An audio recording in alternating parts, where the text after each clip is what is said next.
Hi, everyone. Welcome to the Restful Sleep MD show. I'm Dr. Funke Afolabi Brown, and really our mission is to help families, including children and their parents, change their relationship with sleep so that they can thrive and reach their fullest potential. Okay, so over the next few weeks, I'm going to be doing something really fun. I mean, fun, but actually serious. You know, we talk all about sleep all day long on this channel. And so I'm going to be taking us into a deeper dive of a condition called obstructive sleep apnea in children. Now, the reason why this is coming about is because there are too many children that are snoring and having restless sleep and having daytime impairments where their parents don't really think it's much of anything, or they're not really sure where to go and what to do. So, one thing I always say is snoring is not cute. It's not cute in a grown up, it's not cute in a child. Snoring might be a sign of obstructive sleep apnea. And so, what we'll do is, I'm going to be talking about different aspects of this. Today, we're going to talk about the symptoms and what to look out for if you're concerned your child has obstructive sleep apnea. And then, over the next other videos, we'll talk about how to diagnose obstructive sleep apnea. And then, finally, we're going to finish up with what the treatment is. So, big favor I need to ask of you. I do not want you to miss this. So, I want you to subscribe to this channel. One, because it helps me get the word out, really, right? I'm a sleep advocate, and you help me by sharing this mission with others in your community. I cannot reach everyone at the same time, but I can reach everyone through your help. So hit that subscribe button. Okay, now, what is obstructive sleep apnea? Obstructive sleep apnea, or maybe we start off with sleep apnea in children as well as adults, is defined as interruptions in their breathing during sleep. If you think about it, when you're sleeping, you're still breathing, right? There are parts of your body that really are, you're really not aware of, right? That's working behind the scenes while you're sleeping. Because if you stop breathing, when you're sleeping, then that's a problem, right? So obstructive sleep apnea is pauses and breathing during sleep, and this occurs anywhere from a few seconds to several minutes in some situations. Okay, and it occurs in all age groups. In young children, I've seen obstructive sleep apnea in newborns as well as in our young adults, in our school age children, and of course in our adults, right? And so what happens when you have pauses in your breathing? Think about it. When you breathe in, what are you doing? You're breathing oxygen, right? When you breathe out, you're exhaling carbon dioxide, right? Carbon dioxide is a waste product. It does not stay in your body. It needs to come out. Oxygen is what we need, that nourishes our brain, our hearts, every single part of our body. So when you have interruptions in your breathing, you are not getting oxygen to your brain, to your heart. You're not getting oxygen to all the other parts of your body. And that is a dangerous situation to be in because it does cause a lot of long-term effects. The other thing is, if you're having pauses in your breathing, then your brain goes into what you call the fight flight mode, because your brain constantly wants to protect you no matter what. So then your breathing and your sleep becomes interrupted over time, and that causes a lot of the daytime symptoms. Okay, now there are two main types of sleep apnea. There's obstructive sleep apnea, which is generally what we tend to see. It's much more common. And this results from a partial or complete airway obstruction. So you have some kind of obstruction or relaxation of your throat muscles, or tissues behind the throat, which we'll talk about, can block that airway during sleep and make it hard for you to breathe. And so even though you're making an effort, or your child is making an effort to breathe, you're not able to generate that breath because of the blockage. Okay, that's obstructive sleep apnea. And then central sleep apnea, that's a slightly more serious situation depending on how frequently it's happening. What happens is it's of central origin, right? Central. So meaning that your brain does not dictate to those throat muscles and your chest to rise and to breathe. So the muscles that control breathing are just not getting that feedback they need from your brain for it to work. Okay, so we've talked about obstructive sleep apnea, we've talked about central sleep apnea. So let's delve in a little bit more and let's talk about what are the causes of obstructive sleep apnea. So there are different things that cause obstructive sleep apnea. Now, in children specifically, one of the most common causes, again, is those tissues behind the throat. We call them the tonsils. They're these little balls of tissue that help filter off, particles and things like that. But sometimes they become a nuisance, like when they start, getting in the way and blocking the airway. So big tonsils, adenoids, these are small tissues also behind the nose that help filter some particles as well, but then can become really big, especially for kids who might have allergies or reflux or things like that. So big tonsils, big adenoids, those are two of the most common causes of obstructive sleep apnea in children. We have other causes like uh, facial abnormalities, right? Sometimes you may have a recessed jaw or a small jaw. And what that does is it causes crowding of that upper airway so that when your child is sleeping or even in adults, the tongue literally falls back into the throat and it blocks the airway. So that's one, facial abnormalities. Now we have children with all kinds of genetic syndromes that might have facial abnormalities, which can contribute to that. Some of that is something called Pierre-Robin syndrome. In conditions like Down syndrome or trisomy 21, you also have some facial abnormalities that cause crowding of that airway.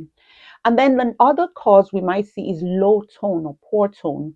So if you have children that may, for some reason or the other, have low tone, what's going to happen? Those muscles in the airway are going to be even more relaxed. And so that's going to contribute to more blockage in the airway. It's going to make it hard for them to breathe. We'll see that in a lot of children with what we call neuromuscular conditions. So again, trisomy 21 is one of them, Prader-Willi. There's quite a number. Now, finally, another common reason you might see, unfortunately, obesity is become very, very, very common in children as well as in young children as well as adults, right? So when children are overweight, what's going to happen? There's a lot of extra fats around the neck, extra fats in the tongue. So all those things can also contribute to blocking the airway when they're sleeping. So we just talked about what sleep apnea is, including obstructive and central sleep apnea. We just went through what causes obstructive sleep apnea. Central sleep apnea tends to come again from sometimes the brain muscle connection is off. And so we might have it if you have someone who has either certain genetic conditions or in really, really young children, you might also have central sleep apnea. Now, let's talk about the symptoms. Does my child have obstructive sleep apnea? Does my child need to be tested? Does my child have sleep apnea? Here are the ways you will know. The first most common symptom is loud snoring. So if you're seeing that your child is having the snoring and not just in occasional snoring, this is what we call habitual snoring, meaning that they snore at least 3 nights a week where they have that snorting, loud snore. They may have choking, they may have gasping. That's something you need to pay attention to. The reason why I said habitual is that if you have allergies, seasonal allergies, for instance, or you have a cold, or you have a child that played super hard and is exhausted, you might have snoring, right? So that does not necessarily mean they have sleep apnea, especially if the snoring goes away once the cold goes away, once the allergies improve, then that may not necessarily be anything to be considered. But if you have these persistent symptoms that have been going on for a while, definitely you need to speak with the pediatrician or get in touch with a sleep specialist. Snoring. The next type of symptom you may see is pauses in breathing, right? So that's where you hear them loud snoring or heavy breathing. Then there's quiet, and it seems like it's quiet that's going on forever. That is so scary, right? And then you hear the snoring again. So what has happened is in that situation, there's probably complete obstruction, meaning that the muscles have relaxed to the point where you can't really hear anything anymore. So that's something that we see. And what's going on? You hear that increase in their effort. You start to see them struggling. That follows that pause. So that's the actual apnea. So that's complete obstruction. So you might have pauses. Another thing you might see is restless sleep. And what is that? It's that tossing, turning. I call it the rotisserie chicken phenomenon, right? They're constantly moving around because they are struggling in their breathing. They're waking up, their brain is waking them up frequently to breathe. Again, your brain will always defend your body and say, sorry, every time you're going to try to get into deep sleep, I need to interrupt it because you need to get out of deep sleep so you can breathe. So that's something we might see. And other symptoms include things like mouth breathing, gasping. So especially if those children have those really large adenoids in the back of their nose or very bad allergies, they just really can't breathe through their nose anymore. And so they have this open mouth where they're breathing through their mouth constantly. They might have mouth odor as well because they've just been breathing through the mouth. You may notice that they're drooling excessively again because they're not able to use their nose to breathe, and breathing through the nose is the best. And then you also might have behavioral issues. So remember, I said, apart from the fact that you're cutting off oxygen from getting to your brain and, trapping carbon dioxide, when you have apnea, your brain is also not well rested. Remember, your brain now is in this fight flight mode where it's constantly trying to protect you. And as a result of that, your child might wake up exhausted. Your child might be difficult to wake in the morning. They may start falling asleep in school, or more commonly, we tend to see behavioral issues. We may start to see inattentiveness in school. And I've had kids, get written up. I've had kids get kicked out of school. I've had kids get treated for ADHD. Meanwhile, what they had was obstructive sleep apnea. So this is something that you need to pay attention to. You might also have children with a lot of emotional dysregulation. So they might have mood swings, difficulties concentrating. You may need to start to pay attention. Like, what is this a symptom of? And so it's really important that we identify the symptoms in these children, because when we don't treat sleep apnea over time, one, again, it starts to affect their mood, it starts to affect their physical health. We have a lot of research to show learning needs and learning potential actually declines if you have untreated sleep apnea. And they've done research now where they've looked at children who don't have sleep apnea compared to children who have sleep apnea. And comparing the two, their grades were completely different. Again, your child's learning needs, your child's overall health and well being, your child's mood, right? Your child's heart condition can all be affected if they have sleep apnea that's not treated. So if you have a child who has the symptoms and you're wondering, do they have sleep apnea? My recommendation is that you should speak to your pediatrician, or you should schedule a call or an appointment with a sleep physician. This is really important because there's treatment options that we'll talk about in the next video that's available to help these children so that they could breathe better and they can sleep better so that their sleep can improve, their behavior, their health can improve overall.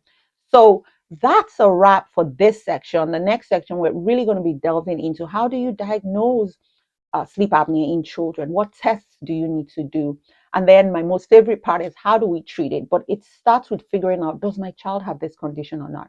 So here's where you play a role. I want you to share this video. I want you to hit the subscribe button if you didn't hit it in the beginning when I asked you to. And I want you to think through, do I have a child that's snoring, that's having the symptoms, and I'm wondering?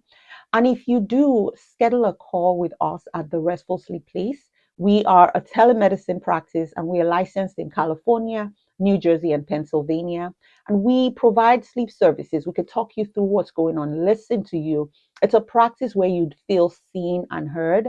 And it is really focused on children, young adults, and their family. We have a very holistic approach to our care. And so don't waste time, don't pause, go ahead and schedule that appointment, therestfulsleepplace.com.